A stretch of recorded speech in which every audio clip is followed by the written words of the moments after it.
Welcome, today I am with Xiaomi Redmi Buds 3 and I want to show you how you can connect these earbuds to your Android smartphone. So the first, you have to open the case.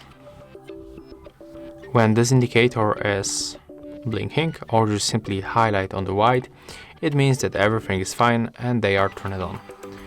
Next, we have to enable Bluetooth on our Android smartphone. So we have to tap on this switcher.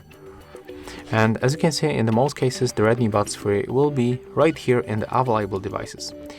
But if you have any problem and they are not here, you have to move them to the pairing mode manually.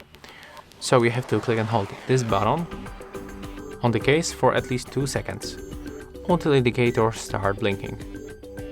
As you can see right now, it's blinking, so we can release, turn off the Bluetooth, turn it on back, and right now they will appear on the available devices list for 100%. So you have to simply tap on them once, accept this pairing request at the bottom of your screen, and right now we are successfully connected. So yeah, that's all. If you find this video helpful, remember to leave a like, comment and subscribe.